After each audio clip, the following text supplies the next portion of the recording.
میرا نام ہبا ہے اور میں ایک ہوٹل میں کام کرتی تھی۔ ابھی میں ایک میز پر کھانا سجا رہی تھی کہ تبھی مینیجر نے مجھے اپنے پاس بلایا اور کہنے لگا کہ آج یہ میز پہلے سے ہی بک ہے، اس میں ایک خاص مہمان آ رہا ہے، تم اچھی طرح تیار ہو جاؤ۔ میں حیرت سے مینیجر کی طرف دیکھنے لگی۔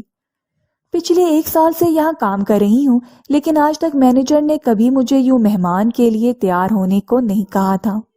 میں نے کہا ٹھیک ہے سر۔ مینیجر نے کہا کہ آدھے گھنٹے میں مہمان آنے والے ہیں اور یہ تمہیں آج خود سب کچھ سنبھالنا ہوگا، تم سنبھال لو گی نا؟ میں نے کہا جی سر، میں سنبھال لوں گی۔ کام کرنے کا 1 سال کا میرا تجربہ ہے، میں طرح طرح کے کسٹمر یہاں ہینڈل کر چکی ہوں۔ میں دکھنے میں تو ایک دم زبردست لگتی ہوں، شہر کے ایک چھوٹے سے ہوٹل میں کام کرتی ہوں، عمر ابھی محض 20 سال ہے، لیکن تجربہ شاید عمر سے کہیں زیادہ ہے۔ میرے پاس ایک سادہ سی زندگی ہے جس میں خواب تو بہت بڑے ہیں، لیکن انہیں پورا کرنے کے راستے انتہائی مشکل ہیں۔ یونیورسٹی میں پڑھائی کرتی ہوں اور وہیں کے ہاسٹل میں رہتی ہوں۔ میرا گھر ایک چھوٹے سے گاؤں میں ہے جہاں میری ماں اکیلی رہتی ہے۔ گاؤں کی زندگی سادہ ہے لیکن مشکلات سے بھری ہوئی ہے۔ میری ماں نے مجھے پالنے میں اپنی پوری زندگی جھونک دی، لیکن آج جب میں یہاں شہر میں ہوں وہ میرے بغیر اکیلی ہو گئی ہے۔ ماں سے دور ہوئے 1 سال بھی گزر چکا ہے اور اس دوران میں نے انہیں نہیں دیکھا۔ میرے کام اور پڑھائی دونوں اتنے وقت لیتے والے ہیں کہ چھٹی ملنا تقریباً ناممکن ہے۔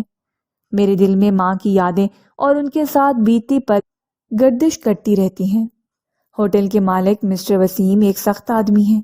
ان کا ماننا ہے کہ کام میں کسی بھی قسم کی ڈھیل نہیں ہونی چاہیے، اس لیے یہاں کام کرنا آسان نہیں ہے۔ صبح سے رات تک میں اپنے پیروں پر کھڑی رہتی ہوں، گاہکوں کی خدمت کرتی ہوں اور ان کے چہروں پر مسکراہٹ لانے کی کوشش کرتی ہوں۔ کبھی کبھی لگتا ہے کہ میرا اپنا چہرہ اس مسکراہٹ کے پیچھے کہیں کھو گیا ہے، لیکن میں جانتی ہوں کہ یہ سب عارضی ہے۔ ہوٹل میں کام کرتے ہوئے میں نے جو سب سے مشکل بات سیکھی وہ یہ تھی کہ گاہکوں کے ہر طرح کے رویے کو برداشت کرنا پڑتا ہے۔ اس صورتحال میں مجھے مسکرا کر ان کی خدمت کرنی پڑتی ہے، چاہے اندر سے میں کتنی ہی اذیت میں کیوں نہ ہوں۔ اس بار بھی ایسا ہی ہوا تھا۔ جیسے وہ اسپیشل مہمان آیا وہ کسی بات پر ناراض ہو گیا۔ میں نے کہا مسٹر آریان، آپ 2 منٹ میری بات سن لیں۔ ایسا کہہ کر میں اسے ایک کونے میں لے آئی۔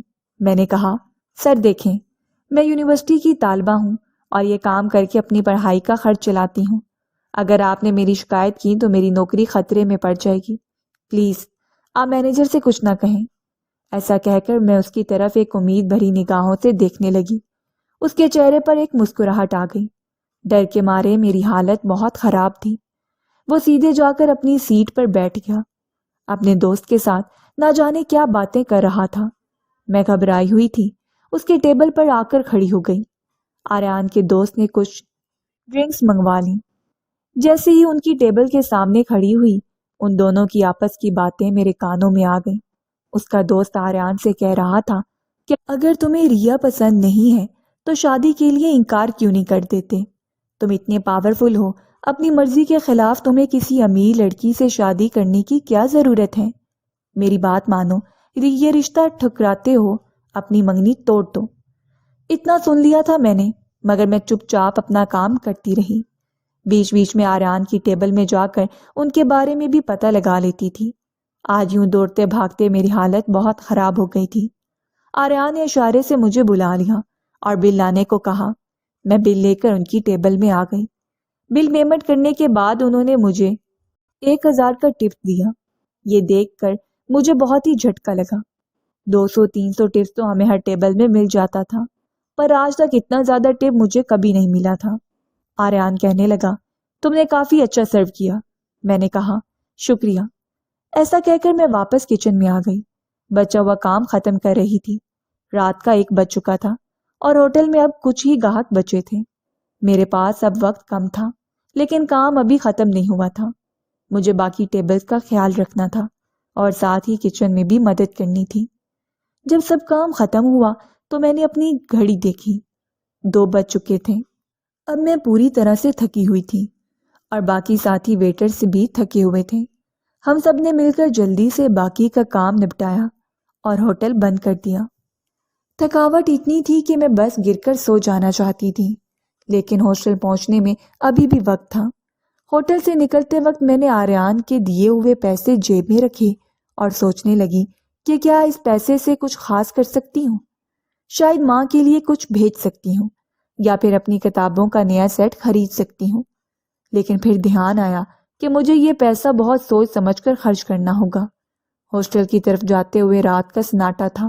میں پیدل جا رہی تھی اور سوچ رہی تھی کہ ہاسٹل کب پہنچوں گی۔ یہاں سے 2 کلومیٹر کی دوری ہے، لیکن میرے دماغ میں کئی سوال تھے۔ آریان اور اس کے دوست کی باتیں، ان کا برتاؤ اور وہ ٹپ جو انہوں نے مجھے دی، ان سب کا مطلب کیا تھا؟ کیا یہ صرف ایک بڑے آدمی کا خیال تھا یا پھر اس کے پیچھے کچھ اور تھا؟ اچانک پیچھے سے ایک کار آ کر رک گئی۔ کار دیکھ کر میں بہت گھبرا گئی تھی۔ ڈر کے مارے میں پیچھے مڑی تو میرے سامنے آریان کھڑے تھے۔ مجھ سے کہنے لگے، آپ ہاسٹل کیسے جائیں گی؟ میں نے کہا، میرا ہاسٹل یہاں سے 2 کلومیٹر کی دوری پر ہے۔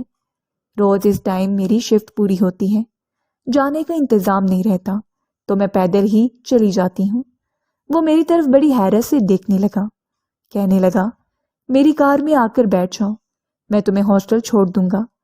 میں اس کے ساتھ چپ چاپ بیٹھ گئی۔ مجھے اس پر نہ جانے کیوں بھروسہ تھا، اتنا امیر آدمی مجھ جیسی غریب لڑکی پر بری نظر نہیں رکھنے والا۔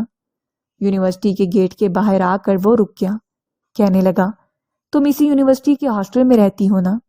میں اس کو دیکھ کر مسکرا رہی تھی، مجھے دیکھ کر مسکرا رہا تھا، اور میں پھر کار سے اتر کر اپنے ہاسٹل کی طرف چلی گئی۔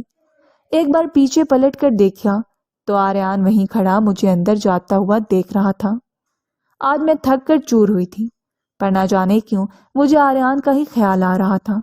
اس کے بارے میں سوچ سوچ کر مسکرانے لگی تھی۔ 1000 سے میری کافی مدد ہو جائے گی۔ میں بہت مشکل سے اپنا خرچ نکال پاتی ہوں، تنخواہ کافی نہیں پڑتی، ٹپس کے پیسوں سے میرا خرچہ چلتا ہے۔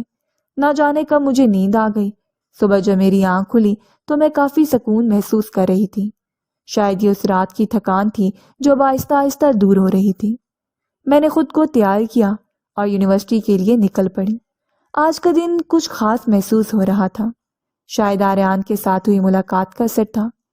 یونیورسٹی میں پڑھائی کے دوران بھی میرا دھیان بار بار آریان کی طرف جا رہا تھا۔ اس کی باتیں، اس کی نظریں اور اس کا برتاؤ، سب کچھ میرے دل میں گہرے اتر گیا تھا۔ لیکن میں خود کو سمجھا رہی تھی کہ یہ صرف ایک عام ملاقات تھی اور مجھے اس پر زیادہ سوچنے کی ضرورت نہیں ہے۔ پھر مجھے پتہ چلا کہ وہ ایک ہوٹل کا مالک ہے۔ ان کے ہوٹل پورے ملک میں پھیلے ہوئے ہیں۔ پھر آخر اپنے ہوٹل میں نہ جا کر ہمارے یہاں کیوں آیا؟ تبھی نظر آیا کہ اس کی منگنی ریا نام کی ایک لڑکی سے ہو گئی ہے۔ ان لوگوں کو یہ نام کہتے ہوئے سنا تھا۔ دونوں کی کافی ساری تصاویر انٹرنیٹ پر تھیں۔ ریا بھی کافی امیر لگ رہی تھی۔ میں اپنے دماغ سے ریا کی بات بھول جانا چاہتی تھی۔ مجھ جیسی لڑکی کو وہ کیوں پسند کرے گا؟ وہ تو محنت کر کے میں آج اس پوزیشن میں پہنچی ہوں کہ اپنی پڑھائی کر رہی ہوں، ورنہ میں ایک عام کسان کی بیٹی ہوں۔ گاؤں میں صرف اکیلی میری ماں ہی رہتی ہے جو کھیتی باڑی کرتی ہے۔ ماں کی یاد آتے ہی میرا چہرہ اداس ہونے لگا تھا۔ کلاس پوری ہوئی کہ دوڑتی ہوئی پھر میں اپنے ہوٹل میں کام کرنے آ گئی تھی۔ یہاں پہنچنے میں 5 منٹ لیٹ ہو گئی تھی۔ مینیجر نے مجھے اپنے پاس بلایا، کہنے لگا، تم آج بھی لیٹ ہو۔ تم سے کتنی بار کہا ہے کہ ٹائم سے یہاں آ جایا کرو تاکہ کسٹمر آنے سے پہلے سب تیاری ہو سکے۔ میں نے کہا، سوری سر، کالج ختم ہوتے ہی میں یہاں دوڑتی ہوئی آئی ہوں، آپ کو تو پتہ ہے میں اسٹوڈنٹ ہوں۔ وہ کہنے لگا، دیکھو یہ کام کی جگہ ہے، روز روز تمہارا یہ بہانہ نہیں چلے گا۔ میں ایسی لڑکی کو کام پر نہیں رکھ سکتا، تم کہیں اور جا کر کام ڈھونڈ لو۔ مینیجر کی بات سن کر مجھے بڑا جھٹکا لگا تھا۔ 1 سال سے میں یہاں کام کرتی ہوں اور ایک جھٹکے میں انہوں نے مجھے کام سے نکال دیا۔ میں نے کہا، سر میں 5 منٹ ہی لیٹ ہوں، لیکن ہر روز چھٹی کے وقت 2 بجے کے بعد تک رکتی ہوں۔ آپ جانتے ہیں کہ روز نکلتے نکلتے 2 سے 3 بج جاتے ہیں۔ میں بعد میں کام کر کے دیتی تو ہوں، پھر آپ مجھے کام سے کیوں نکال رہے ہیں؟ یہ کام میرا بہت بڑا سہارا ہے، یہ چلا جائے گا تو میں اپنی پڑھائی کا خرچ کیسے پورا کروں گی؟ یہ کہتے ہوئے آخری بار کوشش کرنے پر کہا، مگر مینیجر نے مجھے گھونٹ کر کہا، یہاں ہر کوئی اپنا کام وقت پر کرتا ہے، اگر تم ایسا نہیں کر سکتی تو میں تمہیں مزید مواقع نہیں دے سکتا۔ اب تم جا سکتی ہو۔ یہ سنتے ہی میری آنکھوں میں آنسو آ گئے۔ میں نے اپنے آنسوؤں کو روکنے کی بہت کوشش کی مگر وہ مجھ سے نہیں رکے۔ میں کچھ دیر وہیں کھڑی رہی لیکن پھر آہستہ آہستہ وہاں سے چلی گئی۔ مجھے سمجھ نہیں آ رہا تھا کہ اب میں کیا کروں گی۔ ہوٹل سے باہر نکلتے ہوئے مجھے ایسا لگا جیسے کسی نے میرے پیروں کے نیچے سے زمین کھینچ لی ہو۔ 1 سال سے میں اس نوکری سے جڑی ہوئی تھی اور اب اچانک سب کچھ ختم ہو گیا تھا۔ میرے پاس اب کوئی کام نہیں تھا اور نہ ہی کوئی آمدنی کا ذریعہ۔ میں نے اپنے آپ سے کہا، تمہیں ہمت نہیں ہارنی ہے، تمہیں آگے بڑھنا ہے، یہ تمہارا خواب ہے اور اس کے لیے تمہیں کچھ بھی کرنا پڑے تم کرو گی۔ میں نے اپنی ماں کو کال کی لیکن انہیں یہ بات نہیں بتائی کہ مجھے نوکری سے نکال دیا گیا ہے۔ میں انہیں پریشان نہیں کرنا چاہتی تھی۔ میرے ذہن میں بس یہی سوال گھوم رہا تھا کہ اب کیا ہوگا، میری پڑھائی کا خرچ کیسے پورا ہوگا، کیا مجھے کوئی اور نوکری ملے گی۔ روتے روتے میں گھر جانے لگی۔ اچانک مجھے احساس ہوا کہ کوئی میرا پیچھا کر رہا ہے۔ جب پیچھے مڑ کر دیکھا تو وہاں کوئی بھی نظر نہیں آیا۔ میں چل رہی تھی لیکن بار بار مجھے احساس ہو رہا تھا کہ مجھ پر کوئی نظر رکھے ہوئے ہے۔ میں نے سوچا شاید آج میرے ساتھ اتنا برا ہوا ہے، اسی وجہ سے ایسا محسوس کر رہی ہوں۔ راستے میں میری دوست کا فون بھی آ گیا تھا۔ میں فون پر رونے لگی، کہنے لگی میں نے اس ہوٹل میں 1 سال دیا اور ایک جھٹکے میں انہوں نے مجھے کام سے نکال دیا۔ اس نے کہا، بات مجھے کچھ اور ہی لگتی ہے، مینیجر کے پاس کسی کا فون آیا تھا، اس کے بعد ہی اس نے تمہیں کام سے نکالنے کا فیصلہ کیا تھا۔ اس کی بات سن کر مجھے ایک جھٹکا لگا۔ میں نے سوچا کہ آخر کون ہو سکتا ہے جس نے میری شکایت مینیجر سے لگائی۔ ابھی کچھ دن پہلے کچھ لڑکوں نے میرے ساتھ بدتمیزی کی تھی، میں نے ان لوگوں کو ڈانٹ دیا تھا۔ کہیں یہ وجہ تو نہیں، کیونکہ اس دن کافی تماشا ہوا تھا۔ مینیجر نے ایک وجہ ہی مجھے یہاں سے جانے کو کہہ دیا تھا۔ میں اپنے ہاسٹل واپس آ گئی تھی، بے حد پریشان تھی۔ کل سے مجھے دوبارہ کام ڈھونڈنا ہوگا ورنہ میں خرچ نہیں نکال پاؤں گی۔ یہی سوچ رہی تھی کہ تبھی میرے موبائل پہ کسی کی کال آ گئی۔ میں نے فون پک کیا تو سامنے والا کہنے لگا، میں کل تمہارے ہوٹل میں آیا تھا۔ میں نے کہا، سوری سر، پر آج میں ہوٹل میں نہیں ہوں، آج آپ کی کوئی مدد نہیں کر پاؤں گی، میری نوکری چلی گئی ہے۔ اس نے کہا، پر تم نے تو کافی اچھے سے ہمیں سرو کیا تھا۔ میں نے کہا، سر شاید کسی نے میری شکایت لگائی ہوگی اس لیے میرا کام چلا گیا۔ اس نے کہا، تم فکر مت کرو، میں آریان سے بات کر کے دیکھتا ہوں، شاید اس کے ہوٹل میں تمہیں کوئی کام مل جائے۔ مجھے کام کی سخت ضرورت تھی۔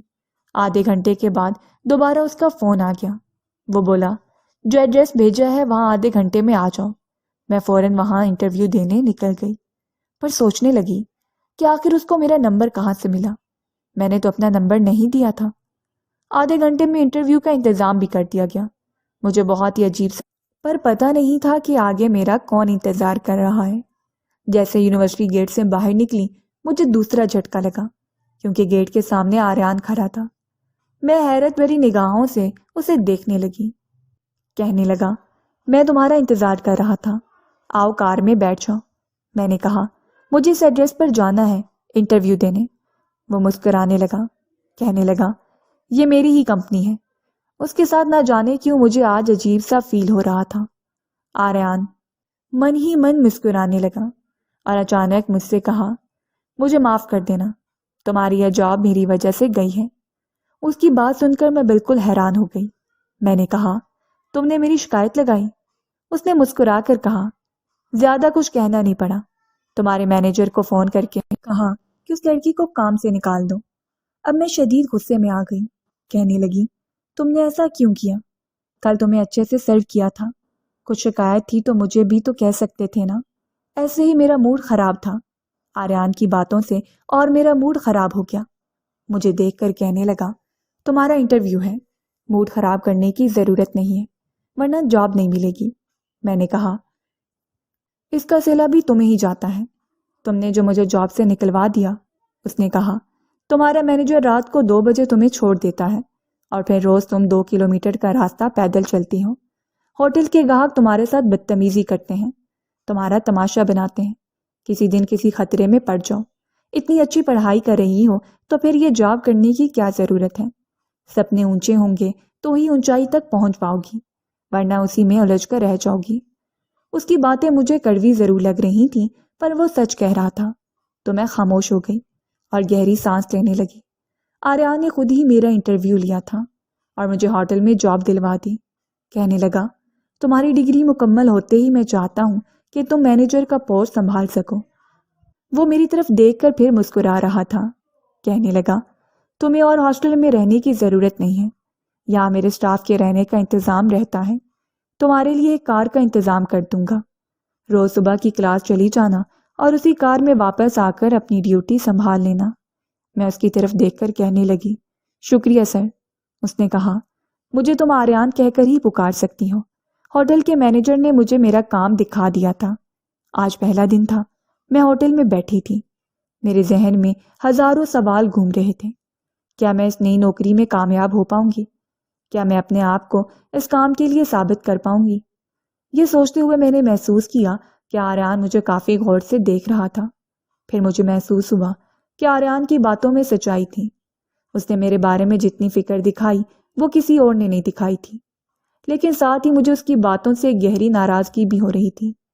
اس نے میری نوکری چھین لی تھی، لیکن اس نے ایسا کیوں کیا؟ کیا اس کے پیچھے کوئی اور وجہ تھی؟ میں خود کو سمجھانے لگی کہ شاید آریان کا ارادہ برا نہیں تھا، اس نے میری حفاظت اور مستقبل کے بارے میں سوچا تھا۔ لیکن پھر بھی مجھے یہ بات بہت کڑوی لگی کہ اس نے میری زندگی کے ایک اہم حصے کو اتنی آسانی سے بدل دیا۔ ہوٹل کا ماحول بالکل مختلف تھا۔ یہاں ویٹر کی طرح ہر وقت ادھر ادھر دوڑنے کی ضرورت نہیں تھی، لیکن ذمہ داریاں بڑی تھیں۔ کرسی پر بیٹھتے ہوئے میں ہر آنے جانے والے مہمانوں کو مسکراتے ہوئے خوش آمدید کہہ رہی تھی، لیکن میرے اندر ایک عجیب سی بے چینی تھی۔ آریان کا کہنا تھا کہ یہ نوکری مجھے ایک نئے مقام پر لے جائے گی۔ اس نے کہا تھا کہ میری ڈگری مکمل ہوتے ہی مجھے مینیجر کا عہدہ سنبھالنے کا موقع ملے گا۔ یہ سن کر ایک طرف مجھے خوشی ہوئی، لیکن دوسری طرف ایک ڈر بھی تھا۔ کیا میں اس نئی ذمہ داری کو نبھا پاؤں گی؟ دن بھر کی ڈیوٹی کے بعد جب میں اپنے کمرے میں لوٹی تو میں بہت تھکی ہوئی تھی، لیکن دل میں کہیں نہ کہیں یہ اطمینان تھا کہ اب میرے پاس ایک محفوظ نوکری ہے اور آریان کی مدد سے میرا مستقبل اب روشن دکھنے لگا ہے۔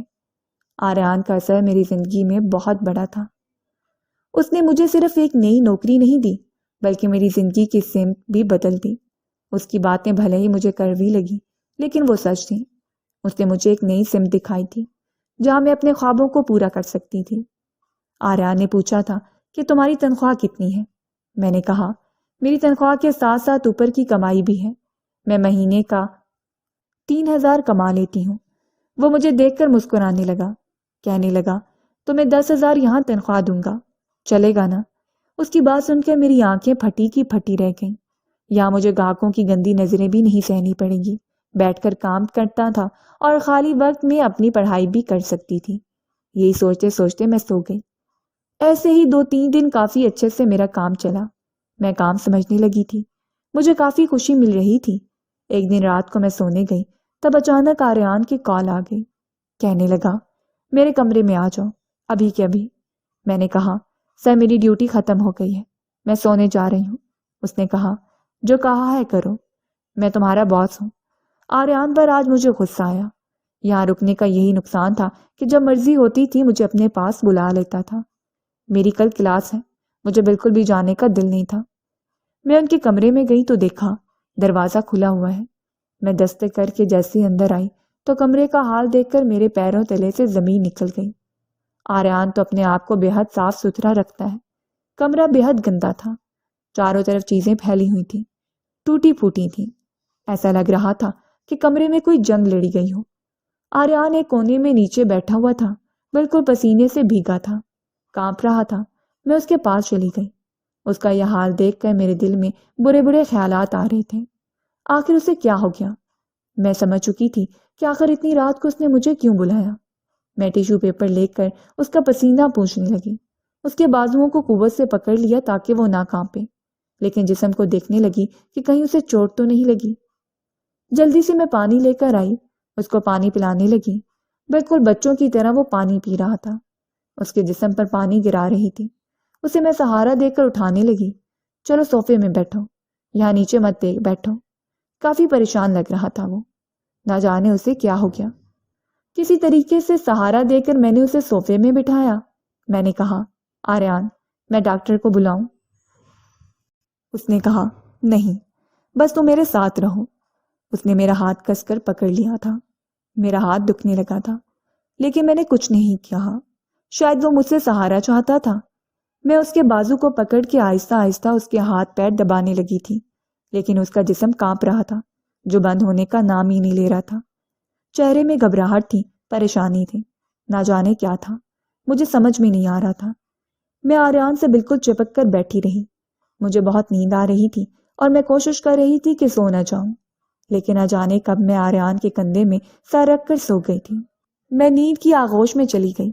اچانک اس کی چیخ سے میری نیند کھلی تو میں نے اپنے آپ کو صوفے میں لیٹا ہوا پایا۔ میرے سرہانے میں ایک نرم تکیہ شاید آریان نے رکھ دیا تھا۔ میں نے دیکھا آریان بیڈ کے پاس کھڑے کھڑے پریشان ہو رہا تھا، نہ جانے کیا کر رہا تھا۔ اسے اس حال میں دیکھ کر دوڑتے ہوئے اس کے پاس چلی گئی اور اس سے پوچھا کہ اسے کیا ہوا ہے۔ تب اس نے بتایا کہ اس کے والدین کا ایک ایکسیڈنٹ میں انتقال ہو گیا ہے اور اب وہ بالکل تنہا ہو گیا ہے۔ اس کی منگیتر بھی اسے چھوڑ کر چلی گئی ہے۔ اس دن میں نے اس کا خیال رکھا۔ پھر ایک ہفتے بعد اس نے مجھ سے کہا کہ میں اس سے شادی کر لوں۔ میں بھی بے سہارا تھی، اس لیے میں نے آریان سے شادی کر لی اور اپنی ماں کو بھی اپنے پاس بلا لیا۔